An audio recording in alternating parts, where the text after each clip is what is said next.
Good luck to us both. Question में हमसे कहा जा रहा है कि एक रेलगाड़ी एक निश्चित चाल से चलते हुए 200 मीटर लंबे प्लेटफॉर्म को 30 सेकंड में पार कर जाती है तथा समान दिशा में चल रहे 6 किलोमीटर प्रति घंटा की चाल से एक व्यक्ति को 20 सेकंड में पार कर जाती है। तो क्वेश्चन में हमसे पूछा जा रहा है कि उस रेलगाड़ी की चाल क्या होगी।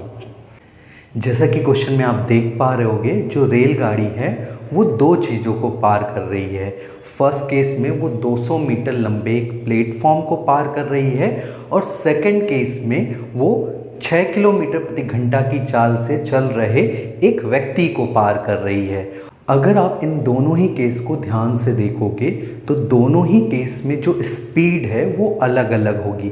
फर्स्ट केस में जो 200 मीटर का प्लेटफॉर्म है उसे ट्रेन अकेले पार कर रही है, जबकि सेकंड केस में ट्रेन जिस आदमी को पार कर रही है वो आदमी भी 6 किलोमीटर प्रति घंटा से चल रहा है। इट मीन्स यहाँ पर जो स्पीड होगी वो रिलेटिव स्पीड होगी, क्योंकि एट अ टाइम दोनों लोग चल रहे हैं और आपको पता है दोनों का डायरेक्शन क्या है, सेम है। और सेम डायरेक्शन में जब दो लोग चलते हैं तो उनकी स्पीड जो होती है वो सब्ट्रैक्ट हो जाती है।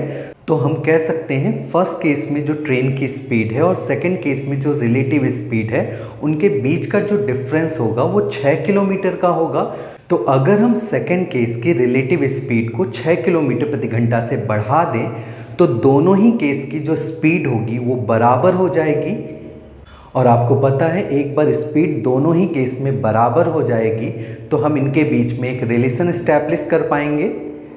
और क्योंकि स्पीड जो होती है वो बराबर होती है डिस्टेंस अपॉन में टाइम के, तो स्पीड की जगह में हम पुटअप कर रहे होंगे डिस्टेंस अपॉन में time equal to distance upon में टाइम प्लस 6 किलोमीटर प्रति घंटा।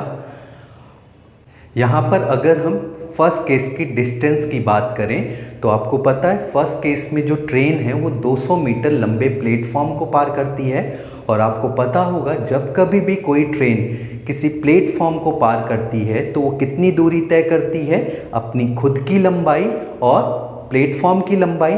और क्योंकि यहाँ पर हमें ट्रेन की लंबाई नहीं पता है तो हम उसे ट्रेन से ही रिप्रेजेंट करते हैं और जो प्लेटफॉर्म की लंबाई है वो कितनी है, 200 मीटर की। तो हम डिस्टेंस के प्लेस पर लिख सकते हैं ट्रेन प्लस 200 मीटर। और आपको पता है प्लेटफॉर्म को पार करने में कितना समय लग रहा है ट्रेन को, मात्र 30 सेकंड का। तो टाइम की जगह यहाँ पर हम पुटअप कर रहे होंगे 30 सेकंड। अब बात करें अगर हम सेकंड केस की, तो सेकंड केस में जो ट्रेन है वो एक आदमी को पार कर रही है। और आपको पता है जब कभी भी कोई ट्रेन किसी आदमी, किसी पेड़ या किसी खंबे को पार करती है तो वो अपनी खुद की लंबाई के बराबर ही डिस्टेंस कवर करती है। और अपनी खुद की लंबाई को पार करने के लिए उसे यहाँ पर कितना समय लग रहा है, 20 सेकंड। तो टाइम की जगह यहाँ पर हम पुटअप कर रहे होंगे 20 सेकंड को और प्लस 6 किलोमीटर पर आवर को हम एज इट इज रखेंगे।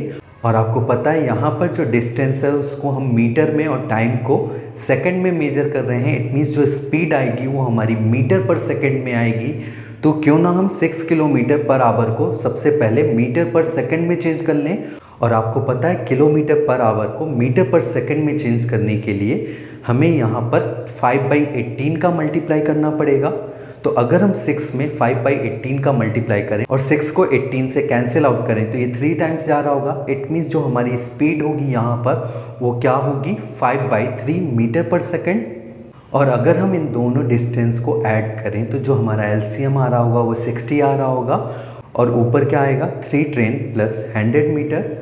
और अगर हम 60 को 30 से कैंसिल आउट करें तो ये 2 टाइम्स जाएगा। और 2 को अगर हम क्रॉस मल्टीप्लाई करें तो लेफ्ट हैंड साइड में हमें मिलेगा 2 train plus 400 metre equal to 3 train plus 100 metre. और अगर हम 3 ट्रेन से 2 ट्रेन को सब्ट्रैक्ट करें तो जो ट्रेन की लेंथ आ रही होगी वो इक्वल होगी 400 माइनस 100 मीटर के। इट मीन्स फाइनली जो हमारी ट्रेन की लेंथ आई है वो कितनी आई है, 300 मीटर की। और अब हमें ट्रेन की लेंथ पता है बट क्वेश्चन में हमसे ट्रेन की स्पीड पूछी गई है। तो क्यों ना ट्रेन की लेंथ को हम फर्स्ट केस में पुटअप करके ट्रेन की स्पीड को कैलकुलेट कर लें।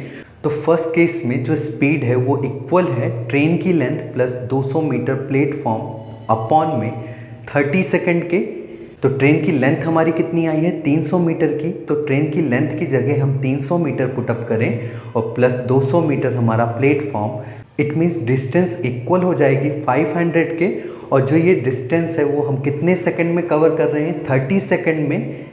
तो अगर हम 0 से 0 कैंसिल आउट करें तो हमारी जो स्पीड आएगी वो कितनी आ रही होगी 50/3 मीटर पर सेकंड। बट हमें ट्रेन की जो स्पीड है वो किलोमीटर पर आवर में बतानी है। तो आपको पता है मीटर पर सेकंड से किलोमीटर पर आवर में चेंज करने के लिए हमें 18/5 का मल्टीप्लाई करना पड़ेगा। तो अगर हम 50/3 में 18/5 का मल्टीप्लाई कर रहे होंगे तो 5 से 50 10 टाइम्स जा रहा होगा और 3 से 18 6 टाइम्स जा रहा होगा। तो जो हमारी फाइनली ट्रेन की स्पीड आ रही होगी वो कितनी आ रही होगी 60 किलोमीटर पर आवर। और इस क्वेश्चन में हमसे यही पूछा गया था।